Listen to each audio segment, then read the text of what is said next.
Welcome to the Cheating Wife Stories channel. I'm Morgan Pierce, 52 years old, living in a modest Ohio suburb. My occupation: private investigator for a local insurance office. Before this job, I served as a homicide detective in the city, but I handed over my badge years ago. Craved a calmer pace. My two-story house sits at the end of a neat street. My wife, Charlotte, and I bought this place 2 decades ago. Our daughter, Helena, recently moved away for college, and our nest feels vacant. Stacks of dull case files cover my desk in a cramped home office. At sunrise, I flip them open to kill my restlessness. A mug of stale coffee rests nearby, half empty, next to a leftover bagel. The current investigation involves missing jewelry, possible arson, routine claims. Nothing extraordinary, which suits me. After the turmoil of homicide cases, I prefer simpler puzzles. Less drama, less heartbreak. I assumed I had dodged major conflict.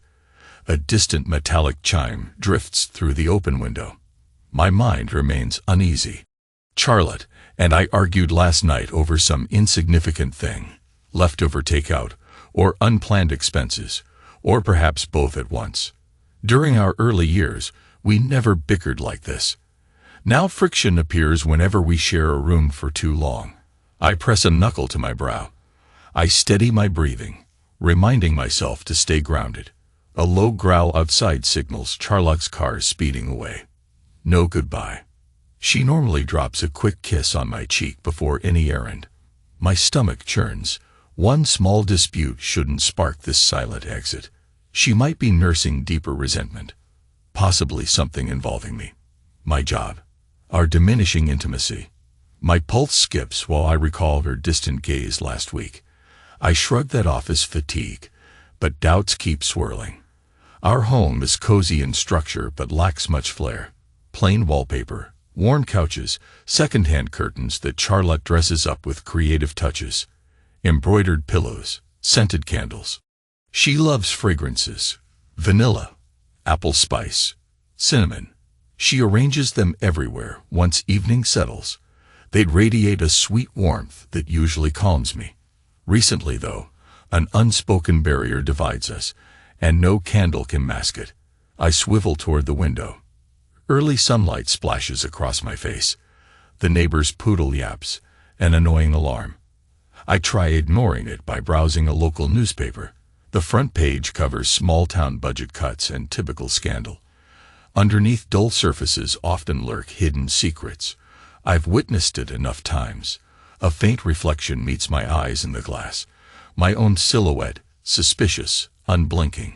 I'm used to analyzing people. Now I analyze myself. Midday arrives, so I wander into the kitchen for water.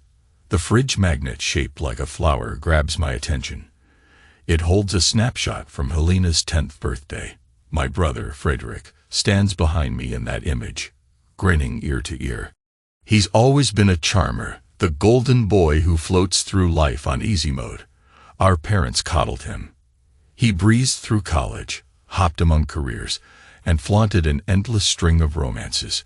Meanwhile, I found Charlotte early in adulthood and committed to a more conventional life. Frederick teased me about that. Maybe he was right about my old soul. I glare at that photo, then yank the magnet free. The picture drifts onto the counter. Frederick's smug grin pricks a buried memory.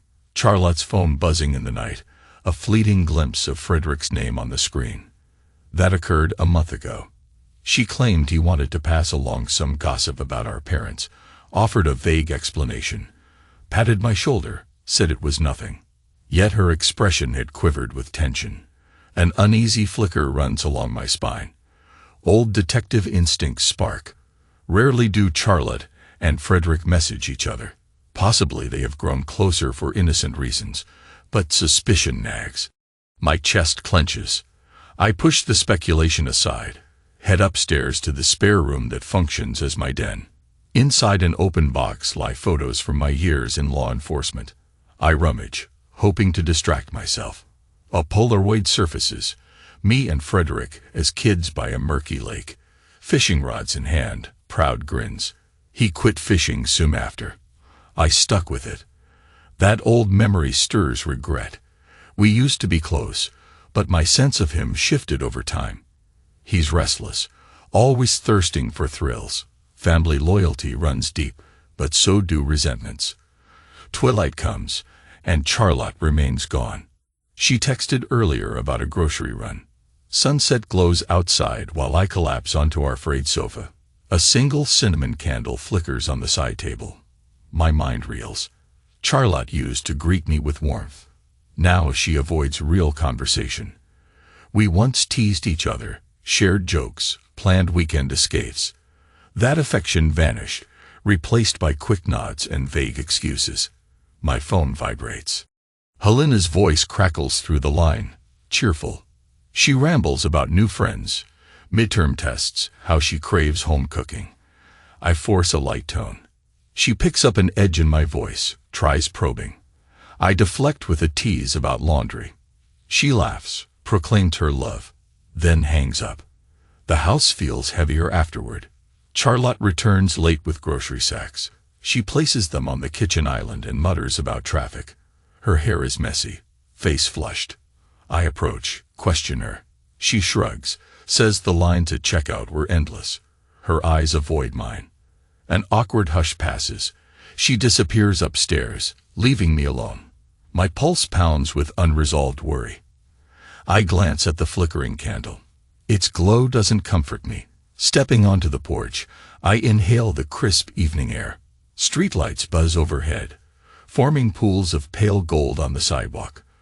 My shoulders ache with tension. I scan the road, half expecting Frederick's sports car to cruise past.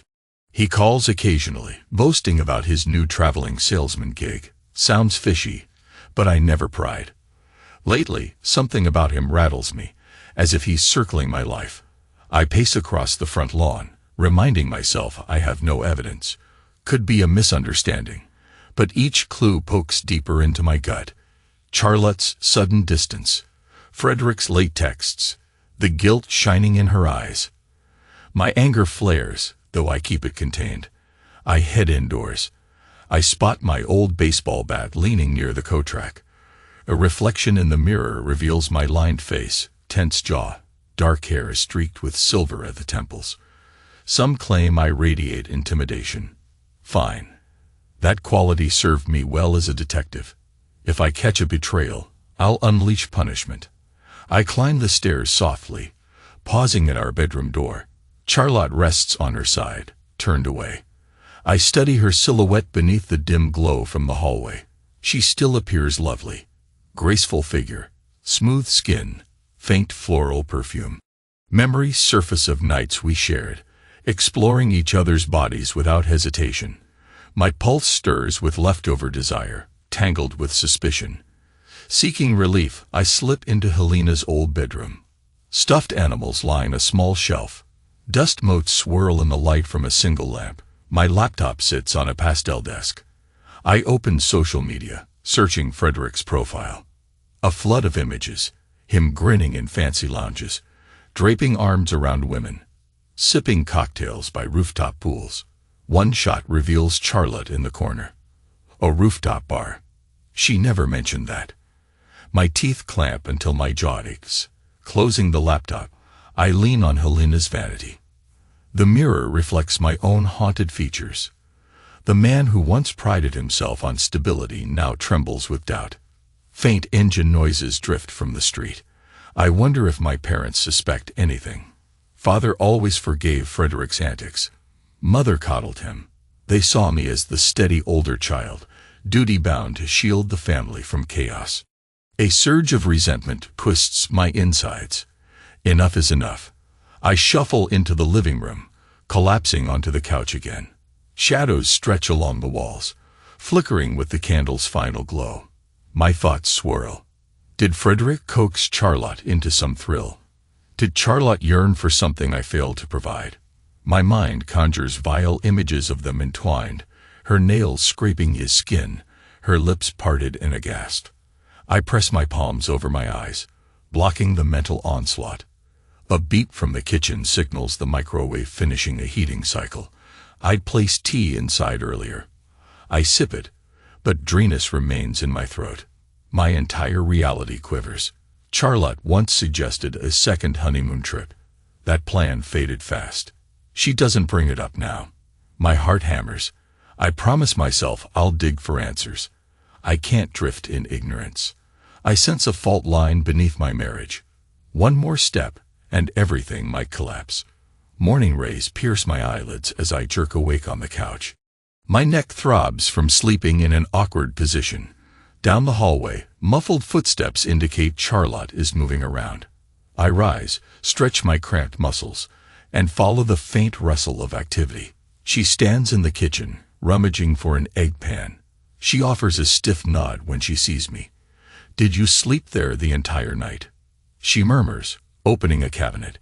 "Guess I did," I reply, my voice thick with suspicion I try to conceal. She fiddles with the stove's dial. The hush grows heavy. A sizzling sound emerges as she cracks a couple of eggs into the hot skillet. I sense her nerves. She never used to act so closed off. I hate the tension, but an even stronger emotion, doubt, consumes me. My phone buzzes in my pocket. I glance at the screen. A text from Frederick. Short line. Need to chat. Urgent. A chill slides across my shoulders. I tilt my head, puzzling over what he might want. He rarely calls me for anything serious. "Who is it?" Charlotte asks, not looking my way. I hesitate. "Frederick, something urgent." Her left hand trembles briefly, enough for me to spot. She drops a spatula onto the counter and hurries to pick it up. My heart kicks against my ribs. That single gesture tells me plenty. Without replying, I march outside, phone in hand. Sunlight dazzles my eyes. I shield them and tap Frederick's number. He answers after a single ring. Morgan. His smooth drawl slithers through the speaker. "Man, we gotta talk." I keep my tone flat. "Go ahead." A muffled breath from his side, then he says, "Can you meet me downtown for coffee? Something we need to handle in person." My pulse thunders, but I keep it steady. "Sure. Name the spot." He mentions a cafe near an old hardware store. I grunt in agreement, hang up. My gut churns. Why does he suddenly crave a face-to-face? I re-enter the kitchen, announce I'm going out. Charlotte's eyes flick over me, but she remains silent. The eggs in the pan sizzle and pop. I drive to the cafe, windows down, inhaling fresh air to calm myself. Frederick sits at a small table near the window, wearing sunglasses and drumming his fingers on a styrofoam cup. He spots me, waves me over. I drop into the opposite chair, folding my arms across my chest. He slides his sunglasses onto his forehead, revealing a faint bruise on his temple. "You look like you had a rough night," I remark, voice stony. He smirks. "Ran into trouble at a nightclub. Some guy spilled his drink. We traded insults. It got physical." I nod once, unconvinced. He coughs and glances at me. "Morgan, I want to be straightforward. Our parents keep bugging me about some family reunion next month. They want you there, obviously, but I heard rumors you might skip it." Why would I skip it? I keep my gaze locked on him. Beneath my words, tension coils. Frederick shrugs. "You've been distant. I worry you hold grudges." A barista arrives, sets a cappuccino in front of me. I mumble thanks, stirring it absently. Frederick leans forward, lowering his voice. "I messed up with a woman. She turned out to be unavailable. I'm trying to fix the damage." It's complicated. Blood pounds in my ears. I suspect he's edging toward Charlotte's name, but I wait, expression rigid. He rubs a palm across his face. I can't reveal every detail, but I'm in deeper than I intended. I never wanted to create turmoil, especially not for you. My jaw tightens. "Why are you telling me this?" He exhales, tapping restless fingers on the table. "Morgan, I'm trying to get you to understand there's no reason to blow up. Let's stay civil. We're brothers." A hot surge of anger threatens to spill. I force a neutral tone. "Explain something. Why contact me about your affair?" Or are you hinting I might guess who the woman is? He pales, eyes widening. I see that detective mind is still sharp. Listen, I can't. He halts. I don't want things to spiral. I slam my palm on the table, rattling our drinks. Frederick flinches. Spiral how? You either owe me an explanation, or you don't. His lips press into a thin line. Sweat beads on his brow. All right. Promise me you won't do anything crazy. A cold laugh escapes my throat. I lean closer, voice dropping. I promise nothing. Speak up. Frederick's mouth twitches. Then he mumbles. It's Charlotte. I freeze, knuckles whitening. Though I suspected it, hearing him say her name sears me. My stomach twists. I struggle to keep from lunging across the table. Frederick raises his hands. Morgan, it happened once. Maybe twice. I never set out to hurt you. She was lonely. I messed up. My vision blurs with red. He speaks, but words blur. Something about guilt, accidents, wrong timing. I crush the styrofoam cup in my hand. Hot coffee drips onto the table. Frederick's face flushes with panic. I push my chair back, ignoring the coffee that seeps onto my sleeve. You put your hands on my wife. I hiss. You crossed every boundary. He stands, toppling his own cup. Liquid splashes across the floor. Please, keep your voice down. We can handle this privately. I bark out a bitter laugh. You expect me to handle this politely. You dare ask for mercy. Why shouldn't I destroy you right here? A few patrons glance our way. Frederick gestures for calm. I'm begging you, Morgan. Let's find a way to fix things. A searing ache pulses in my chest. Fix. There's no fix for betrayal. You ruined everything. He reaches for my shoulder, but I jerk away and stomp toward the door. The barista gapes at the spilled coffee. Frederick calls after me, but I storm outside. My entire body quivers. Air rushes in and out of my lungs, ragged, almost choking me. So it's true. Charlotte and Frederick. An image slashes through my mind. Her slender arms circling his waist, her lips parted with a gasp. I punch the hood of my car, ignoring the sting in my knuckles. Cursing under my breath, I sink into the driver's seat. My phone vibrates with multiple texts from Frederick, frantic messages. I toss the device onto the passenger seat. The engine roars as I tear out of the parking lot. My heart thunders with a lethal mix of rage and grief. A swirl of questions surges. How many times? Where did they meet?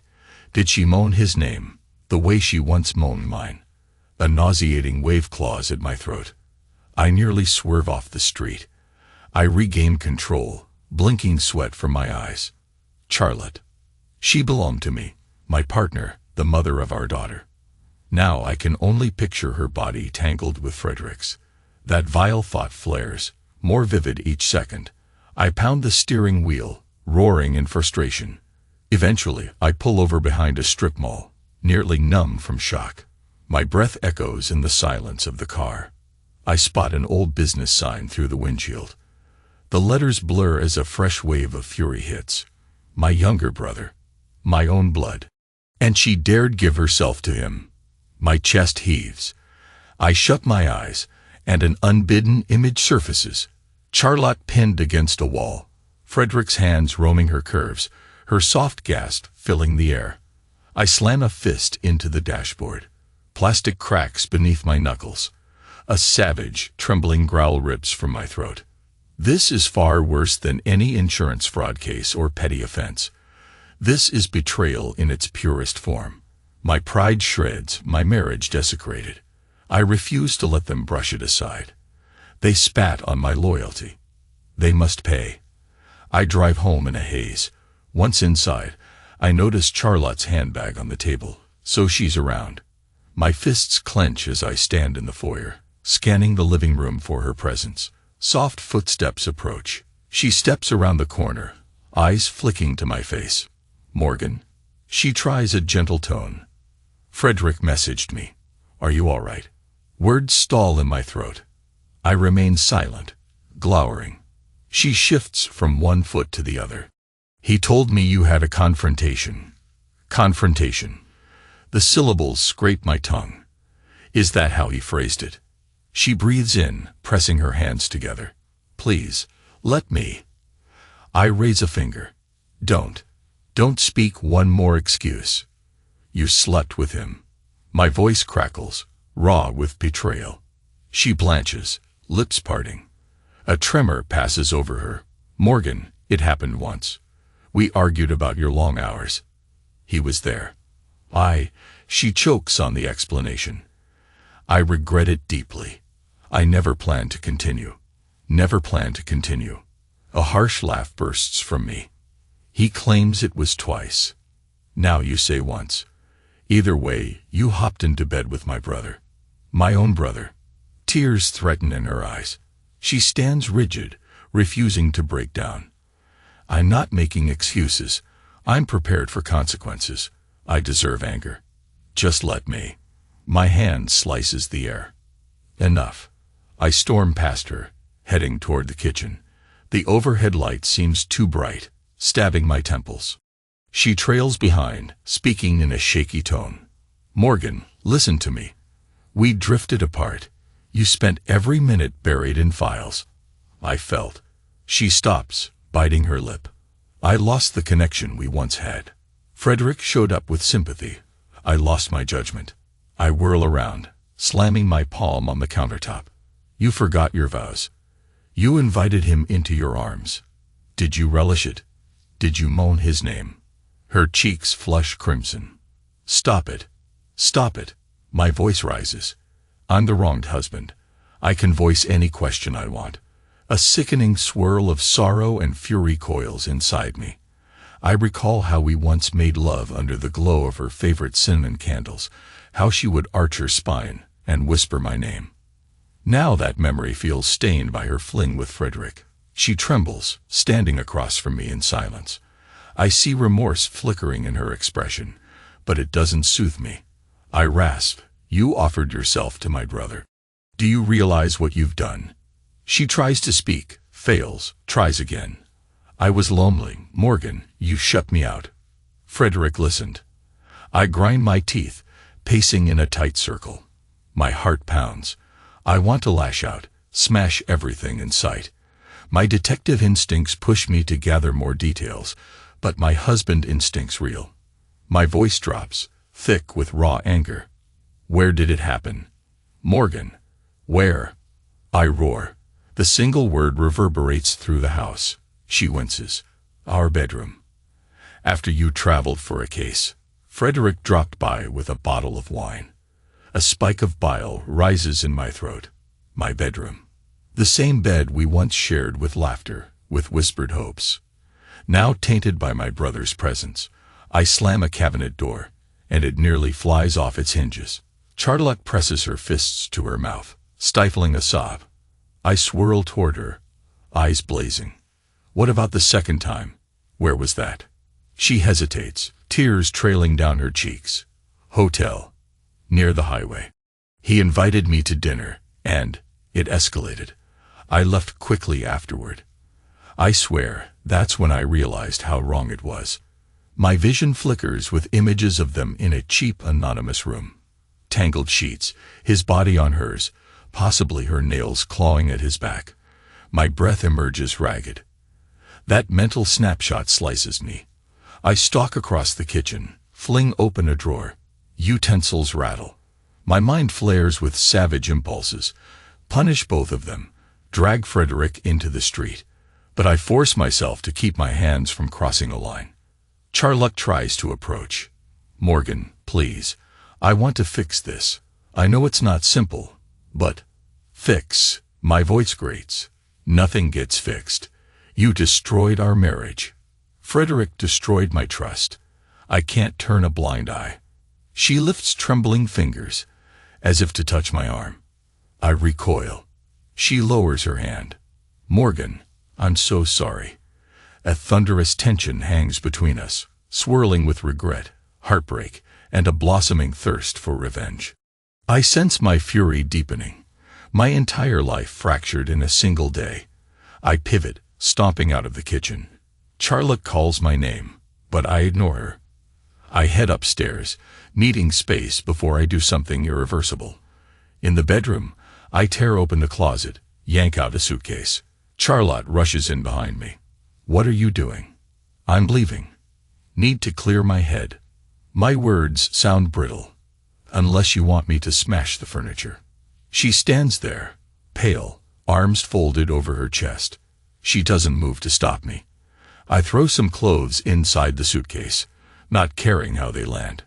My thoughts swirl with savage fantasies, punching Frederick's teeth out, humiliating him in front of our parents, or worse. A part of me craves violence. Another part urges me to craft a more calculated retribution. Charlotte edges closer. "I understand your anger. But please don't vanish. We can discuss everything." "We can." I slam the suitcase shut, snarl in her direction. "You gave yourself to him in our bed. What's left to discuss?" She recoils as though slapped. I barge around her, suitcase in hand. Downstairs, the door thuds behind me. Outside, late afternoon sun pierces my eyes, intensifying my headache. I toss the luggage into my trunk, rev the engine, and speed away from the house I once cherished. My first stop, a dingy motel near the highway, ironically.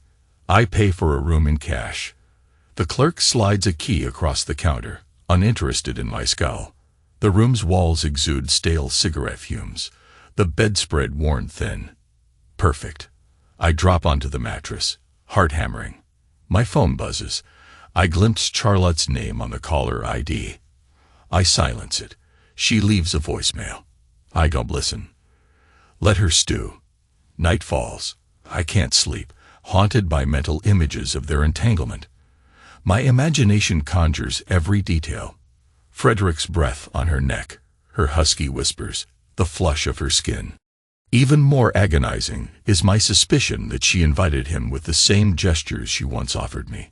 A strangled groan escapes me. I sit on the edge of the bed, hands clasped. Anger surges, yet I remain motionless, a statue of misery. Hours pass. I flick on the TV, numb to the late-night infomercials, craving distraction. Nothing helps. Her voice, her warmth, her betrayal swirl through my brain. That bed in our house once symbolized unity. Now it signifies betrayal.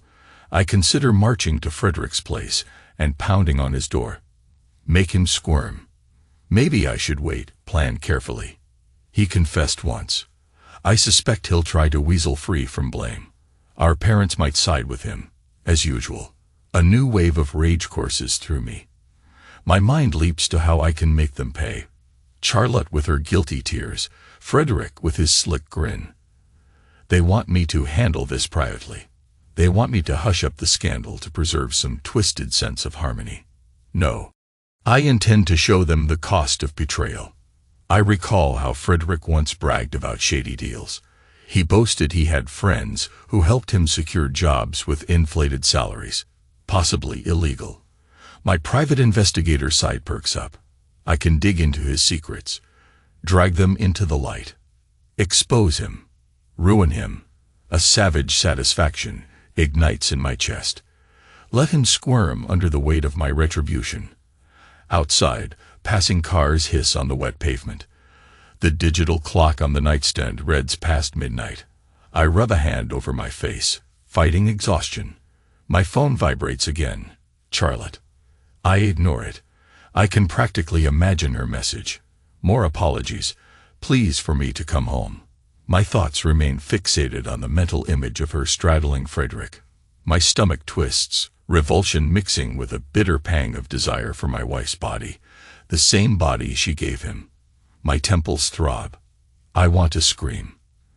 Instead, I stand and pace. The air in the motel room feels stale, suffocating. I yank the curtains open. Neon lights flicker from a gas station across the lot. That eerie glow casts my reflection in the window. My face looks shadowy, twisted with hatred. I recall our wedding day. Charlotte's radiant smile as she walked toward me in a simple white dress. My brother, younger and carefree, cheering me on with a grin. Now he's the one who violated that union. I slam my fist against the window frame. The glass rattles. Enough wallowing. Tomorrow, I put steps into motion. I will not remain a broken husband. I'll gather evidence, manipulate the situation to my advantage, and strike back with precise cruelty. Let them quake under the weight of what they've done. My vow forms under the dull hum of neon lights. I will deliver a lesson neither of them forgets. Dawn creeps over the horizon. I peel myself off the scratchy motel bed, throw water on my face, and drive off. My plan churns in my head. First, I gather ammunition against Frederick. That means digging into his finances, his professional ties, any skeletons he stashes. As a seasoned detective, I have methods. I start by pulling into a small cafe with free Wi-Fi. I order an espresso, prop my laptop on a sticky table, and begin searching. Frederick boasts of flamboyant business ventures on social media, but real documents paint a clearer picture. I slip into investigative databases, cross-referencing addresses. My pulse quickens. I find multiple half-failed companies connected to his name, lawsuits, overdue payments. Looks messy. Perfect. I scribble details in a small notebook, frowning at the magnitude of Frederick's troubles. He's been lying to everyone about his success. Next, I check property records, discover an empty commercial unit he leased a month ago. Strange. No mention in family chatter. He might be laundering money or hosting some illegal hustle. My instincts tingle. An hour later, I speed toward that commercial address. It's not in a rundown area, but it's away from main roads. No sign or visible business name. The windows look tinted. I step out of my car, trying the front door. Locked. Peering through the glass, I catch a glimpse of scattered boxes. No clear indication of legitimate activity. I photograph the building, scrawling notes. Frederick definitely has secrets. A voice behind me. Morgan. I pivot, heart punching my ribcage. My father, Harold, stands there holding a set of keys. Gray hair combed to one side, wearing a worn jacket. His brows knit. What are you doing here? A jolt of shock roots me to the spot. Could ask you the same. He sighs, stepping forward. Frederick asked me to store some supplies for him. I used my spare time to help. Figured you might be around, but I didn't expect to see you snooping. I chew my lip, mind spinning. You're helping him set up a business. That's the idea. He's short on funds. My father's tone sounds defensive. Why are you prying? My nostrils flare. I have my reasons. Frederick meddled in my marriage, Dad. He crossed a line. Harold's expression flinches, but he masks it quickly. Son, your mother and we suspect you're upset. Families endure friction. Friction. I want to roar at him. Instead, I lock my gaze on his. Frederick had an affair with Charlotte. Did you realize that? He inhales sharply, eyes darting away. He hinted at trouble. Your mother and I hoped it might blow over. He said it was. A slip. Rage sears me. A slip. That's your interpretation. My brother invaded my marriage, but you hush it up. Harold steps forward, speaking with forced calm. We must protect the family. You and Frederick have to set aside grudges. He's your brother. My hands clench to fists. You want me to forgive him. Pretend it never happened. He rests a hand on my shoulder. I jerk away. He exhales. Morgan, we don't want anyone to spiral. You're still our son. He's your brother. Charlotte remains your wife. I bark a bitter laugh. My wife. She belongs to me no longer.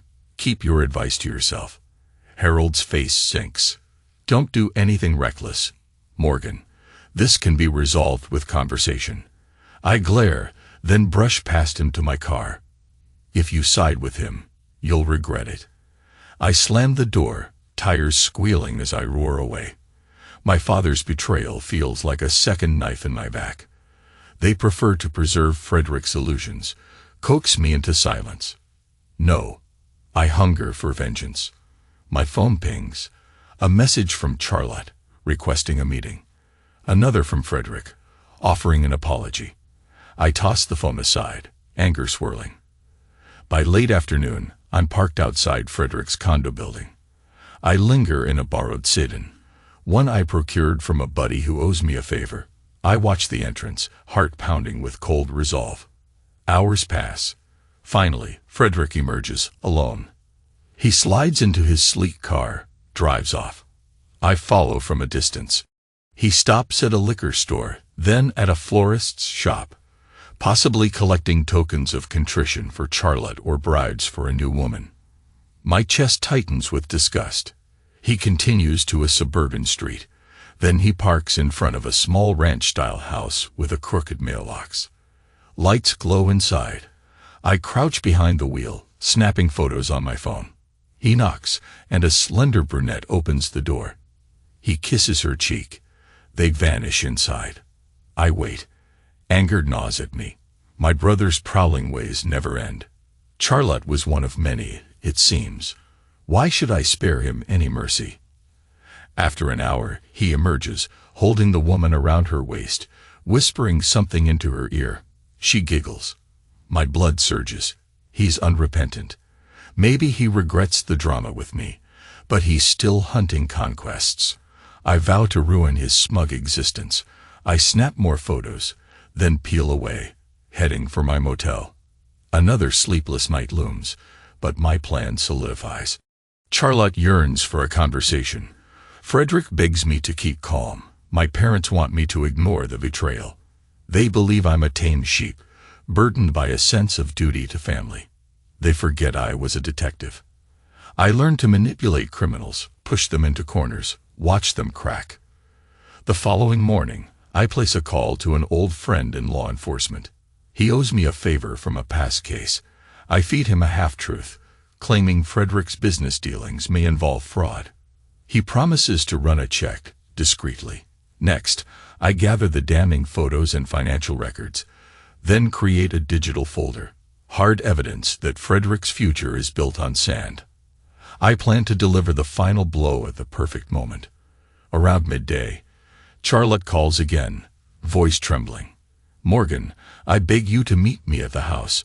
Helena might come home soon. We can't keep." "Fine." I snap, but don't expect a warm chat. I arrive at the house that evening.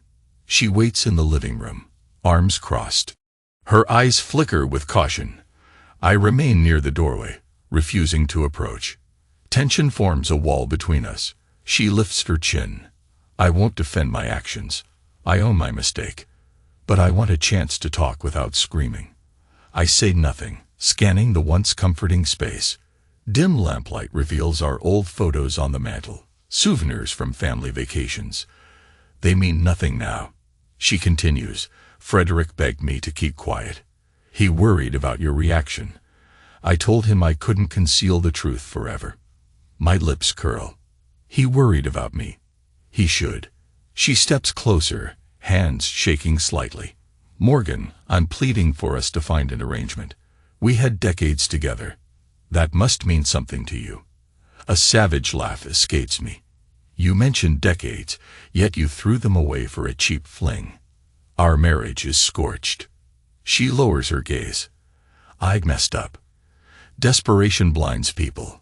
You neglected me for ages." My voice grinds like gravel. "So it's my fault." She shakes her head, eyes misty. "No, I chose wrong. But I did love you. I still." I hold up a hand. "Don't utter that word. You spat on it when you let Frederick touch you." She flinches, tears brimming. "I'm pregnant." The words burst from her, sudden and raw. My breath catches. Silence crushes the air between us. "What?" She grips the edge of the sofa, knuckles white. "I discovered it days ago. I'm under 45, so it's not impossible. I haven't told Frederick. I haven't told anybody. I'm not certain who the father is." My pulse blasts in my ears. Rage, sorrow, confusion tangle in me. A baby. Possibly Frederick's child. A savage wave whips through me. My entire sense of control teeters on the brink. She chokes out, "Morgan, I'm so sorry. I suspect it's yours, but I can't be sure." The walls of the house close in. For a moment, I see red, picturing my unborn child overshadowed by this vile betrayal. My voice erupts in a raw shout. "Get out of my sight." She cringes. I spin away, pacing in a blind fury. A wild urge to rip something apart seizes me. She remains behind me, weeping quietly. After a few excruciating moments, I hiss, "You will hear from my lawyer." My hands tremble with adrenaline. "You, Frederick, the entire family can watch what I do next." She gasped softly, "Morgan, please." But I'm already storming toward the door. My heart hammers. A pregnancy. Another chain linking me to Charlotte, or to Frederick's spawn. My mind whirls with violent impulses, overshadowed by heartbreak. Stepping outside, I gulp crisp air, blinking under the porch light. My phone rings, my father's name on the screen. I reject the call. He's probably heard the news from Charlotte. I slide into my car, adrenaline scorching through my veins. A child caught in this mess. My fists tighten on the steering wheel. This changes nothing about my plan. Betrayal deserves retribution. Frederick must crumble. Charlotte must face consequences. If the unborn belongs to me, I'll deal with that later. If it's Frederick's, I'll never claim it. The child is innocent, but my fury roars too loud to slow down. I drive off, nearly blinded by rage. My father's texts pop up, urging me to calm down, reminding me we're family. I ignore them, adrenaline pounding. The final confrontation approaches. I sense it. Frederick's downfall, Charlotte's heartbreak, my release from these shackles. Let them quake when I reveal how far I'll go. I set my plan in motion the next day. My friend in law enforcement calls me mid-morning. "Morgan, you were right. Frederick's business dealings reek of fraud. We can't ignore the evidence. Do you want me to file a formal investigation?" I glance at my reflection, in a window, eyes hollow. "Yes. Go through with it." He hesitates. "Understood. He might face charges. Be careful." I end the call, my lips curling into a grim smile. Stage 1. Frederick's so-called empire collapses. Then I handle personal matters. That afternoon, I call a divorce attorney recommended by an ex-colleague. Her voice is crisp, direct. I outline the situation. Infidelity, possible pregnancy, irreconcilable differences. She instructs me to gather every shred of proof. I already have text logs, plus Frederick's confession. Enough to build a solid case. She promises to file swiftly. Then I ring Charlotte. She answers in a trembling voice. "Morgan." I keep it clipped. "I'm serving you divorce papers. Consider this your final warning. Start packing. I want you out." She exhales shakily, whispering something about the baby. My anger flares. "If it's mine, I'll provide. If it's Frederick's, you can raise it alone. I will not endure more betrayal." She attempts to speak, but I hang up. My chest tightens. I recall how I once adored her laugh, her playful glances, her gentleness. Gone, replaced by her betrayal with my brother. That evening, I learn from a cousin that Frederick has been summoned by the authorities. He panics, scrambles for a lawyer. My father calls me repeatedly, but I reject every attempt. Let them stew. I picture Frederick's face as he confronts charges. Perfect. One more piece remains, a direct confrontation. I schedule a family meeting 2 days later at an old banquet hall, a place we once rented for holiday gatherings. Now it will host a different spectacle. Our parents, Frederick and Charlotte, arrive, each looking uneasy. I stand at the head of a long table, arms folded, wearing a calm expression. Inside, tension coils like a spring. Charlotte appears pale, gaze lowered. Frederick's eyes dart around, anxious. My father and mother hover near him, worry etched on their faces. I speak in a measured tone. Thank you for coming. I wanted to address the fallout from your actions, Frederick, and yours, Charlotte. My mother steps forward. Morgan, dear, we can handle this quietly. The baby. I cut her off. Voice cold. Enough. The divorce is set in motion. Frederick's fraud is under investigation. The baby remains in question. If it's mine, I'll provide child support. If it's Frederick's, he can handle it behind bars. Frederick pales. Morgan, I never asked for this. I made mistakes, but you're destroying my life. I glare at him. You destroyed mine first. Charlotte's hands hover over her stomach. She tries to approach me, but I step aside. Morgan, please. I lift a palm. No more please. You sealed your fate. My gaze sweeps across the group. I once believed in family, but your actions proved me wrong. Now you live with consequences. Don't ask for forgiveness. Frederick's voice cracks. I'm your brother. Brother, I hiss. You crawled into my bed with my wife. Fathered a child, possibly. You spit on brotherhood. I will not shield you. He lunges forward as if to grab me, eyes wild. I pivot, slamming an elbow into his ribs. He crumples with a gasp. My father yells, stepping between us. My fists tighten. I see fear on Frederick's face as he straightens, clutching his side. A hush hangs in the hall. My father tries to speak. Son, do not throw your life away. You're better than violence.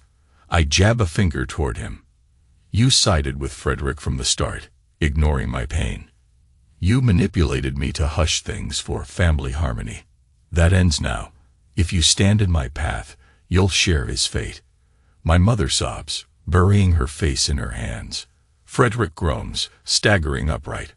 Charlotte pleads in a shaky voice. Morgan, I made a mistake. Please. My spine stiffens, heart pounding with triumph and heartbreak. You chose him. You must live with that choice. I brush past them, heading for the exit. My father tries to grip my arm. I shake him off so forcefully, he nearly stumbles. Shouts echo behind me. My footsteps thunder across the polished floor. I yank the door open, stepping into the crisp afternoon sunlight. The sky appears painfully bright, stinging my eyes. I climb into my car, fighting the whirlwind inside my head. Frederick's undone, facing legal battles. Charlotte stands alone with her unborn child. My father and mother might never accept my path, but I refuse to yield. Betrayal demanded brutal justice. Now, I must carve a new life from the rubble. Driving away from that hall, I grip the wheel with trembling hands. The swirling mixture of bitterness and relief stabs my chest. I recall the day Charlotte and I chose new curtains for our living room, how she pinned them with such care. Her laughter once lit up the entire house. Now I picture her stunned face, overshadowed by regret. My eyes prick with unshed tears. I blink them away. The next morning, my attorney confirms the divorce papers have been served. She requests a meeting to finalize documents. I sit in her office, scanning each line. Grounds: adultery. No chance of reconciliation. I sign, pen strokes final. My attorney offers a subdued nod, then stands to shake my hand. Outside, sunshine washes over me. I pause, inhaling slowly. My phone vibrates, another call from my father. I let it ring. He'll realize soon enough that I'm done with illusions. My path extends forward, stripped of the old comfort. Grief lingers, but I exhale, determined to push onward. Days pass. Charlotte vacates our house, presumably staying with her sister. I refuse to see her. My parents send countless texts, preaching about forgiveness. I delete them. Word circulates that Frederick might flee the state, but law enforcement intercepts him. His business scam unravels. Lawsuits pile up. My friend on the force updates me with quiet satisfaction. He knows I orchestrated the downfall. One afternoon, Helena calls. She's frantic, says Charlotte told her a half-truth about the affair. Helena demands to speak with me. I gather enough courage to answer. Her voice quivers. Dad, What happened? Mom said you two are divorcing. She mentioned Uncle Frederick in some hush-hush tone. I close my eyes. Helena, my precious girl, caught in the crossfire.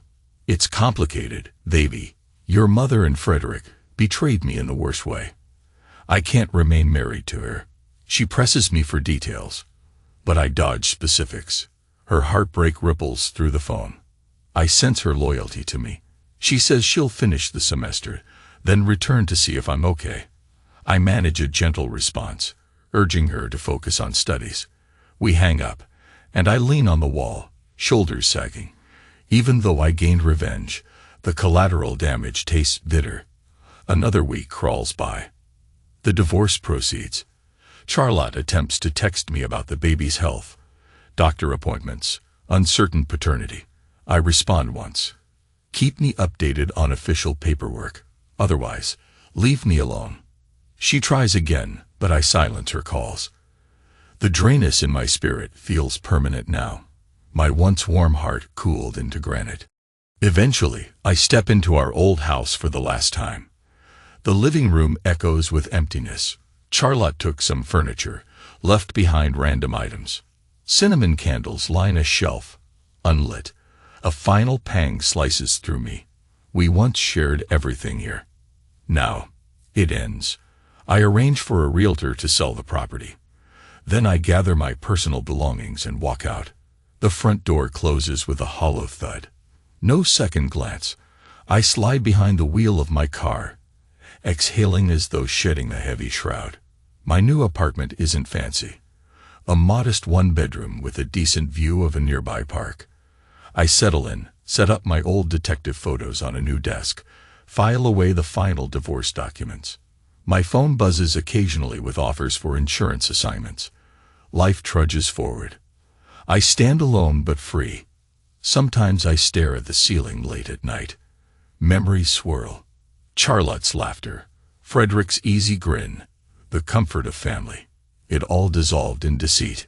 Yes, I dismantled Frederick's dreams and cast Charlotte aside. That victory still sours my mouth. But I stand by every choice. They forced my hand. Betrayal demanded retribution. A month later, the divorce finalizes. My attorney sends a single line. Congratulations, your new life begins now. I drop the phone on my kitchen counter, gaze out the window at the setting sun. A faint ache lingers in my chest, grief for the family I lost. The illusions shattered.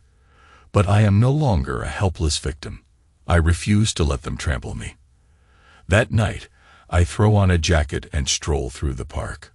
A few dog walkers pass by, offering nods. A breeze ruffles the trees overhead. I inhale the crisp air, each breath a reminder of independence. My rage no longer roars. In its place, a cold acceptance. Charlotte might give birth. Frederick might languish behind bars or slip out on bail. My parents might resent me forever. Doesn't matter. I chart my path alone, unbound. Pausing near a lamppost, I glance at the darkening sky. A tiny star winks. I recall being the young detective, chasing criminals with unshakable resolve. My reflection on a windshield reveals the lines in my face, the hardened set of my jaw. Betrayal shaped me into something fiercer. I whisper to the silent night. I move forward. Yes. Tomorrow, I focus on my career, my future, my dignity. Frederick wanted me silent. Charlotte wanted me to forgive. My parents wanted unity at any cost. They discovered my limits. I overcame the heartbreak, unleashed my vengeance, cut every toxic bond. Nothing remains but me, Morgan Pierce, standing tall, forging a new chapter. A savage storm battered my life, but it didn't conquer me. It only toughened my resolve. I stroll onward, leaving footprints on the damp grass, mind fixed on brighter tomorrows.